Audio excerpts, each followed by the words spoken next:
मान्यवर काशीराम से उम्मीदें नहीं थी। मान्यवर काशीराम ने जो आग लगाई थी, जो जो चिंगारी लगाई थी लोगों के दिल में, सत्ता पर विजय प्राप्त करने की और सपने देखने की। और उन्होंने ये विश्वास दिलाया था पहली बार दलित राजनीति को कि भाई तुम सत्ता के करीब पहुंच सकते हो, सत्ता पर काबिज हो सकते हो और तुम अपने प्रधानमंत्री, मुख्यमंत्री इस देश में बना सकते हो। रोहित जी, जी, रोहित जी, जी। आप अलाउ करें तो रिकॉर्डिंग करूं क्या? हाँ जी, हाँ जी, बिल्कुल कर लीजिए मैम। Thank you. तो जो मान्यवर काशीराम साहब हैं और वो बाबा साहेब की विचारधारा से प्रभावित थे। वो बाबा साहब की जो विचारधारा है वो समानता पर आधारित है। Recording in progress. और समानता पर आधारित उस विचारधारा को आगे ले जाकर काशीराम साहब ने आज़ाद भारत में दलितों के अंदर पहली बार वो आत्मविश्वास पैदा किया, जिसके द्वारा ये पहली बार दलित राजनीति को ये संकेत मिला कि वो सत्ता पर काबिज हो सकती है, अपने प्रधानमंत्री और मुख्यमंत्री बना सकती है और अगर ना बना पाई तो वो बनाने में और सत्ता के खेल को बिगाड़ने में, सारे समीकरण को तय करने में अपनी भूमिका अदा कर सकती है। तो ये जो विश्वास दिलाने का काम किया काशीराम साहब ने और जो उन्होंने चिंगारी दलित आंदोलन, दलितों के दिल में, दलितों के ज़हन में आत्मविश्वास पैदा किया, उसके लिए हमेशा दलित जो समाज है, वो जो दलित इसलिए कह रहा हूँ क्योंकि वास्तव में दलित था। अभी भी हम इतिहास की किताबों में पढ़ते हैं वो अलग बात है, लेकिन अगर आप भी अभी भी गाँव में जाते हैं, हमारे बहुत सारे साथी जाते होंगे, अगर वो गाँव में जाकर धरातल पर लोगों से मिलते हैं तो आपको पता पड़ेगा कि जो शोषण है वो ख़त्म नहीं हुआ है। वो समाज में अभी भी वैसा का वैसा ही विद्यमान है। और जो लोग दलित कहते हैं वो दलित आपको सब देखने को मिल जाएँगे। वो शोषण का शिकार होते हुए वहाँ दिख जाएँगे। शहरों में कुछ स्थिति बदली है क्योंकि यहाँ पर समीकरण अलग प्रकार के होते हैं, तो उस प्रकार का कई बार वो दिखाई नहीं देता, इसलिए लोग ये मान लेते हैं कि सब कुछ ठीक हो गया और दलित कहना भी बेकार है। दलित नहीं, वास्तविकता यही है कि दलित हैं और वो शोषण का शिकार हैं, बड़े स्तर पर हैं। उनके साथ रात-दिन शोषण होता है और वो आवाज़ उठा भी नहीं पाते, अपनी बात को सामने ला भी नहीं पाते और लड़ाई करनी तो बहुत बड़ी बात है। लेकिन काशीराम साहब ने पहली बार ये आत्मविश्वास जगाया कि नहीं, आप लड़ सकते हो, आपके अंदर एक ताकत है और उन्होंने सबसे पहले इसका रास्ता दिखाया, राजनीतिक ताकत, कि भाई अगर आप राजनीतिक ताकत को पहचान गए तो आप मान लीजिए कि आप एक दिन इस देश के शासक बन जाओगे। पहली बार ये आत्मविश्वास उन्होंने दिलाया और ये बहुत बड़ी बात थी। लेकिन आज जिस प्रकार से परिणाम आ रहे हैं और पूरे भारत देश में एक राष्ट्रीय पार्टी जिस पर एक बहुत बड़ा वर्ग आशाएं लगाकर बैठा रहता है, अपना सपोर्ट भी देता है, हर तरीके का सपोर्ट दिया है, अपने जीवन को लोगों ने पूरा का पूरा सब सारी हर मतलब अपने जीवन के जितने भी क्षेत्र हैं, कोई समय दे सकता तो समय दे रहा है, पैसा दे सकता तो पैसा दे रहा है, सपोर्ट दे सकता तो सपोर्ट दे रहा है। हर तरह से पार्टी के लिए, संगठन के लिए लोग जुड़े रहे, काम करते रहे। उन सब की उम्मीदें थी और उम्मीदों का कुछ ना कुछ परिणाम निकलना चाहिए था।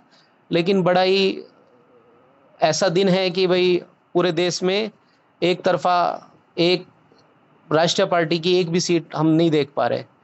तो एक बहुत बड़ा प्रश्न चिन्ह है कि भाई इतना बड़ा आंदोलन, इतना बड़ा दलित समाज, शोषण उसके साथ लगातार हो रहा है, वो लेकिन क्या उसके अंदर चेतना नहीं जागृत हो रही है? क्या वो जवाब नहीं दे सकता है? या वो उस पूरे षड्यंत्र को, उस पूरे खेल को समझ नहीं पा रहा है? या फिर हमारे अंदर संगठन नहीं है?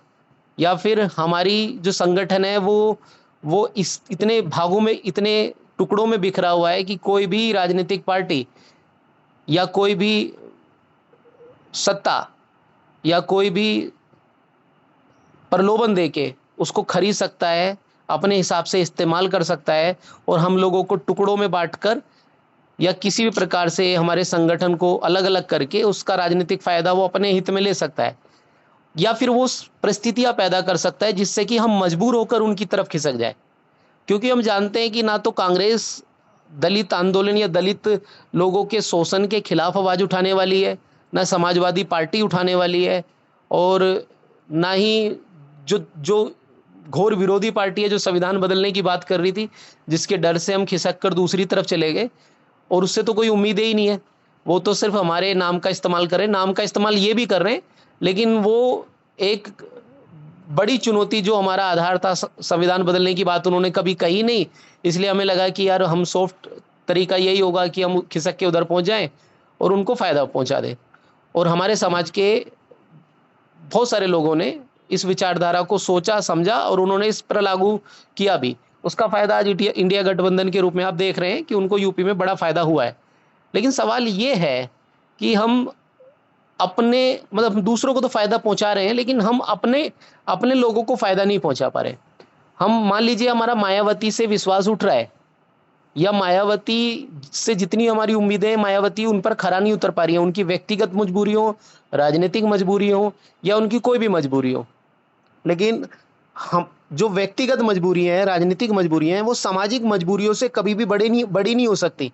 कि हमें समाज को दिशा देने के लिए हमेशा एक आंदोलन चाहिए, एक राजनीतिक सत्ता या पार्टी चाहिए, और वो सक्रिय रूप में चाहिए।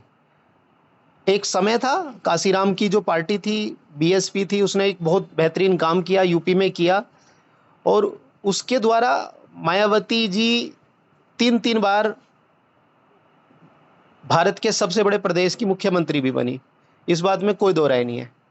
लेकिन आज के समय की स्थिति को अगर हम देखें तो हम ये पाते हैं कि जो स्थिति है, उस स्थिति में हमारे अंदर चेतना भी है, लेकिन उसके बाद भी हम अपनी पार्टी नहीं बना पा रहे हैं, अपनी अपनी पार्टी को विजय नहीं दिला पा रहे हैं, अपनी पार्टी को मजबूत नहीं बना पा रहे हैं।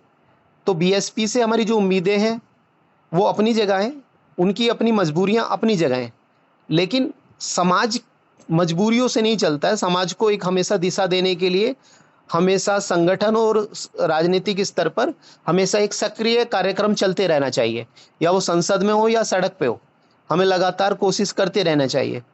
और ये बात बाबा साहेब भी जानते थे। वो जानते थे कि राजनीतिक रूप से कई बार वो विफल हुए, लेकिन उनका मुकाबला जिन भी लोगों से था, वो उस समय जानते थे कि इनके खिलाफ खड़े होकर मैं राजनीतिक रूप से नहीं जीत पाऊंगा, लेकिन उन्होंने सामाजिक आंदोलन को कभी कमजोर नहीं होने दिया, ना ही उनके सामने घुटने टेक कर अपनी आवाज को कभी उन्होंने दबने दिया। दोनों ही बात में बाबा साहेब हमेशा मजबूती से टिके रहे। उनको अपने समाज पे भरोसा था, समाज को उन पे भरोसा नहीं था, क्योंकि वो जानते थे कि मेरा समाज अभी पढ़ा लिखा नहीं है, जागृत नहीं है, वो धीरे धीरे समझेगा, समय लगेगा। अब ये जो सारी बातें हैं, ये सारी बातें एक तरफ हैं, लेकिन अब वापस हम आ जाते हैं कि हमें अपना विश्लेषण करना है कि भाई हम क्यों नहीं कर पा रहे। तो एक छोटा सा विश्लेषण, कहते हैं ना, बड़ी चीज का जब हम चेक करते हैं किसी चीज को, तो छोटे छोटे एग्जाम्पल से हमारे को समझ में आता है कि भाई हमारी कमजोरियां कहाँ पर है। तो हम जब राजनीतिक जीवन में उतरते हैं, सामाजिक जीवन में उतरते हैं, तो हमें बहुत सारे ऐसे अनुभव होते हैं जिससे हम अगर गहराई से विश्लेषण करें तो हम पता लगा सकते हैं कि भाई हमारी कमजोरियां यहाँ पर छुपी हुई हैं। अगर हमने इन पे काम नहीं किया तो हम आज भी सरकार नहीं बना पाए, आज भी हमारा संगठन मजबूर है, और आज भी हमारे ऊपर शोषण हो रहा है, आने वाले समय में भी होता रहेगा। तो छोटे छोटे एग्जाम्पल हैं, उनमें से मैं 2-4 एग्जाम्पल उठाऊंगा जो मुझे लगा कि भाई ये चीज़ है और इस पे हमें काम करने की ज़रूरत है। और ऐसे बहुत सारे हैं, अगर हम डेली उन पर चर्चा करें तो बहुत सारे हैं, एक दिन में वो ख़त्म नहीं होंगे। इसलिए समय के अभाव में मैं 2-4 एग्जाम्पल उठाता हूँ। जैसे अभी हाल फिलहाल में अम्बेडकर जयंती मनाई जाती है भारत में, और जहाँ हम रहते हैं लोकली वहाँ भी मनाई गई। तो हम होता क्या है, अम्बेडकर जयंती एक संदेश होता है कि भाई ये लोग यूनिट हैं, इनके अंदर आज भी अम्बेडकरवाद जिंदा है, ये अपनी बात को, अपनी आवाज़ को बुलंद करने की ताकत आज भी रखते हैं। तो कई बहुत सारे संदेश छोड़ती है अम्बेडकर जयंती, या हम जो भी पर्व मनाते हैं वो समाज में एक सकारात्मक संदेश और हमारे अंदर एक सकारात्मक ऊर्जा दोनों को पैदा करती है। अब सवाल उठता है कि जब हम अम्बेडकर जयंती मनाते हैं तो हमें क्या, हम इतने धनाढ्य नहीं है, हमारे पास इतने संसाधन नहीं है कि कोई एक व्यक्ति उसको अपने स्तर पर मना दे, तो हम समाज का सहयोग लेते हैं। जब हम सहयोग लेने जाते हैं तो उस समय समाज का चेक भी होता है। कैसे? हम किसी के घर पे गए, किसी ने अपने सामर्थ्य से 100 रुपये दिए, किसी ने 200 दिए, किसी ने 500 दिए, किसी ने 1000 दिए, कोई उससे भी ऊपर चला जाता है, कोई कुछ भी नहीं देता, हाथ जोड़ के पानी पिला के घर से भेज देता है कि भैया है तो नहीं, लेकिन हम आपके साथ हैं, हम आपकी झांकियों में जरूर आएंगे। वो भी सम्मान होता है। लेकिन एक चीज और होती है एक चीज़ होती है कि जब आप 10 लोगों में जाओगे तो 5 लोग ऐसे होंगे जो या तो नाक मुँह चढ़ा लेंगे या फिर ये कहेंगे कि भई बाकी सब तो ठीक है, व्यक्तिगत रूप से आओगे तो सब कुछ ठीक है, लेकिन ये सब चीज़ जो आप कर रहे हो, इन चीज़ों के साथ हम नहीं हैं। ये सब चीज़ों के साथ हम नहीं हैं, और ऐसे सुनने को हर किसी को मिल जाता है। 4-5 आदमी ज़रूर मिल जाते हैं। हैं अपने समाज के, अंबेडकर साहब को भी कहीं न कहीं मानते हैं, पढ़े लिखे भी हैं, लेकिन क्या वजह है कि भई वो आपके साथ नहीं जुड़ना चाहते। तो ये घटना मैंने कई बार जीवन में अनुभव की। अब इस बार अंबेडकर जयंती में भी जब पर्ची कटवाने हम गए तो ये भी मैंने महसूस की। हालाँकि उस बात को मैंने बुरा नहीं माना, फिर उसका कारण मैं ज़रूर सोच रहा था कि भई क्या वजह है कि लोग जो ना इतना ज़्यादा मतलब खिलाफ हो जाते हैं या अलग हो जाते हैं, आपसे दूरी बना लेते हैं, और वो आपके साथ चाहकर भी नहीं जुड़ पाते। कोई ना कोई तो वजह रही होगी। बेल बजी है, देखो। वही होगा ना, देखो। जी, जी, सॉरी। तो एक तो ये चीज़ है, तो अच्छा इसी दौरान एक दूसरा वाक्य भी था जिसको मैं दोनों को जोड़ के दिखाता हूँ। मेरा जो अनुभव था उसने दोनों चीज़ों का जवाब दिया। दूसरा अनुभव ये था कि जो हम कार्यक्रम कर रहे थे, जो प्रोग्राम हम कर रहे थे, उसमें हमने कुछ लोगों को बुलाया जो बड़े-बड़े अधिकारी थे। मतलब उच्च स्तर के अधिकारी थे, और समाज में जब वो आते हैं तो लोगों को अच्छा लगता है। जब बाबा साहब ने भी कहा था कि भई अधिकारी बन जाओ तो अपनी गाड़ियों को लेकर उन गाँवों और उन गलियों से ज़रूर निकलना, जहाँ के लोगों को कभी आत्मविश्वास ही नहीं हुआ कि हम भी कुछ जीवन में कर सकते हैं, आगे बढ़ सकते हैं या बन सकते हैं। उनके बच्चों में आत्मविश्वास पैदा होगा। तो उस तरीके से अक्सर ये लोग जो ना एक संदेश दे के जाते हैं, एक आत्मविश्वास दे के जाते हैं, और समाज में इनको बुलाया भी जाता है। बड़े-बड़े अधिकारी होते हैं। ऐसे ही हमने भी 2-4 अधिकारी बुलाए हुए थे। अब हुआ क्या, घटना ये थी कि वो अधिकारी मंच पर इतनी बड़ी-बड़ी बातें कर रहे थे कि भई आप हर दलित के 2 बच्चों को आप एडॉप्ट कर लो, हर गरीब के बच्चों को आप एडॉप्ट कर लो, उनके लिए आप ये कर दो, वो कर दो। उनकी बातें सुनकर ऐसा लग रहा था कि क्रांति आज ही पैदा हो जाएगी। आज कुछ ऐसा हो जाएगा कि मतलब यहीं से इसी ज़मीन से क्रांति पैदा होने वाली है। इतनी क्रांतिकारी बातें वो कर रहे थे मंच पे खड़े होके। कुछ नहीं हुआ, बस 15-20 मिनट के बाद उनको जब मंच पूरा भाषण और पूरा आयोजन खत्म हो गया, तो उनको भोजन पे बुलाया गया। भोजन के दौरान ही हुआ क्या कि 2-4 गरीब लोग आके उनके बगल में बैठ गए, जो कि उतने सामर्थ्य नहीं थे। देखने में लगता है कि भई हाँ, गरीब है, और उनके बगल में बैठ गए। और जब वो उस कमरे में, बंद कमरे में बैठे हुए थे, तो उनमें से वो व्यक्ति जो मतलब मंच पर इतने बड़े-बड़े भाषण दे रहे थे, उनमें से एक बोलता है कि यार तुमने किन लोगों को यहाँ पे बैठा लिया? देख के तो बैठाया करो कैसे लोगों को बैठा लिया। मतलब ये सुन के मैं पूरी रात सो नहीं पाया।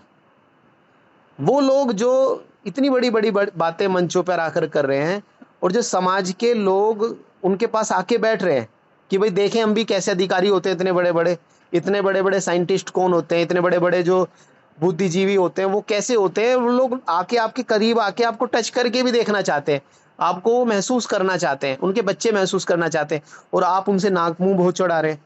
जहाँ हम बात करते हैं ना इक्वालिटी की, एक्चुअली में जो ना यहाँ हमारे समाज में बहुत सारे छद्म लोग पैदा हो गए, और वो लोग इतना समाज को नुकसान पहुँचाते हैं, इतना नुकसान पहुँचाते हैं कि आप उसकी कल्पना भी नहीं कर सकते।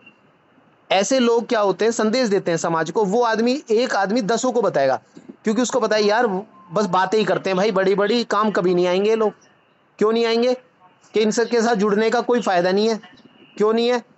वो उसी संदेश को 100 लोगों को बताएगा, क्योंकि आपका संपर्क होता होगा 100 लोगों से, लेकिन उसका 1000 से होता है। वो मज़दूर वर्ग से बिलॉन्ग करता है, और वो संदेश को सब में पहुँचाएगा, और ये संदेश वो अपने बच्चों को भी देगा। इस तरह से जो समाज में जुड़ाव है ना, और ये छद्म लोग हैं, समाज के संगठन को नुकसान पहुँचाते हैं। कि कोई बड़ा अधिकारी आपने बुला लिया, मंच पे आके बैठ गया, और हम उसको इतनी ज़्यादा इज़्ज़त दे देते हैं कि उसको ये अभिमान हो जाता है कि मैं तो अपनी फिंगर पे घुमा सकता हूँ। जो इक्वालिटी का कॉन्सेप्ट है ना, जो बाबा साहेब ने समाज में पैदा किया था कि सबसे पहले आप इक्वल हो, वो समाज के बीच में बैठते थे। जब गांधी जैसे लोग ढोंग कर रहे थे और वो लगातार गोलमेज सम्मेलन में उसके खिलाफ आवाज उठाते थे, तो बाबा साहेब उसी समाज के बीच बीच से आते थे और वो उस समाज का पूरा प्रतिनिधित्व करते थे। ये बात गांधी जी भी जानते थे, बाकी लोग भी जानते थे। इसलिए जानते थे कि बाबा साहेब उन लोगों के बीच में बैठते थे। उनकी जो लड़ाई थी, उनकी जो श्रद्धा थी, वो सच्ची थी। हो ये रहा है रोहित, हमारे। सर 1 मिनट इंटरप्ट करूंगा। जी सर थोड़ा कंक्लूड करने की कोशिश करें क्योंकि 10:02 हो चुके हैं। प्लीज थोड़ा ब्रीफ में चलें। सर मैं हूँ यहाँ पर, आप चिंता ना करें, सर को बोलने की आजादी दी है। सर सॉरी सर, मैं देख रही हूँ, आप चिंता ना करें, बहुत अच्छा टॉपिक है। ठीक ठीक है सर, आपने जो सलाह दी मैं उसका पूरा आदर करता हूँ। बस मैं अपनी बात को इसी एग्जांपल के साथ खत्म कर रहा हूँ।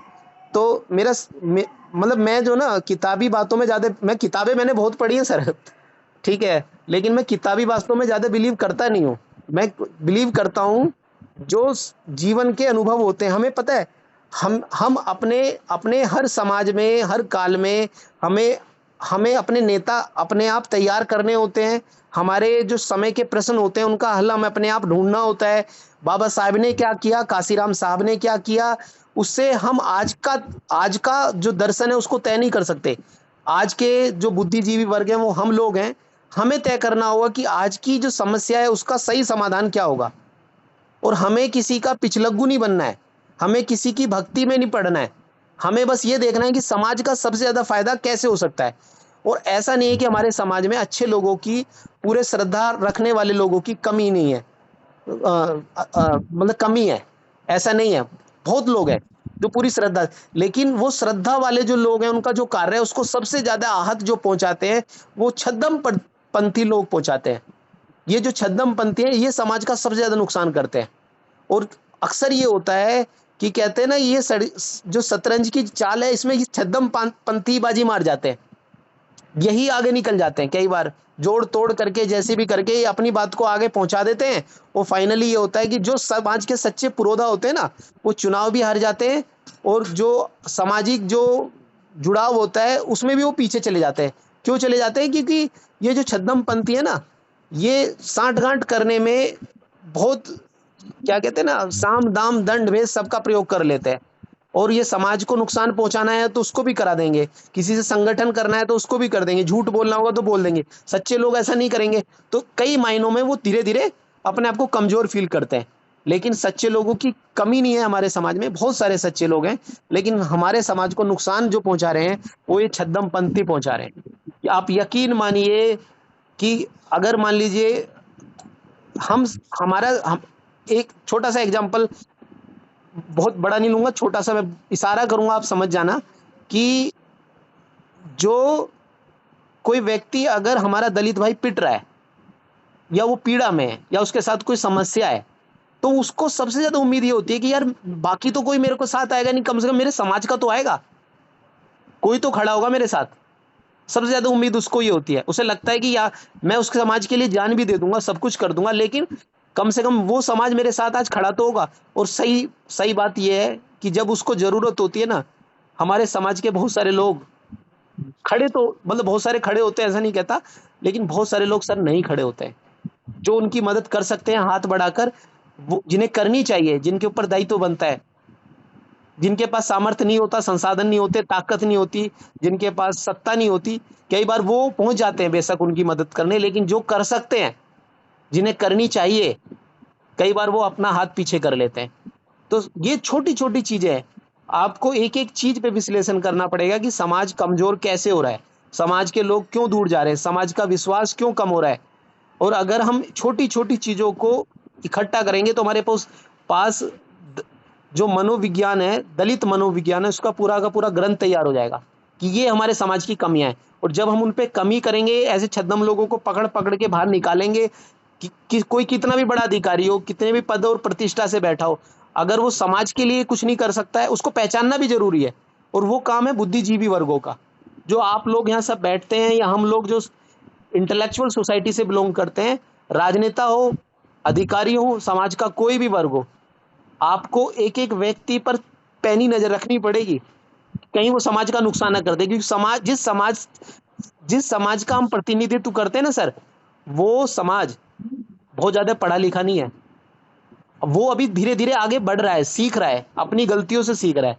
तो हमें ये जरूरी है कि ऐसे लोगों से बचाना है अपने समाज को, ये भी हमारा कर्तव्य है। ऐसे लोग ज्यादा नुकसान पहुंचा रहे हैं, और अगर हम इस मामले में कामयाब हो गए तो एक दिन हम सत्ता भी बनाएंगे और सरकार भी बनाएंगे। धन्यवाद। थैंक यू सर, आपने बहुत विस्तार से अपने विचार रखे।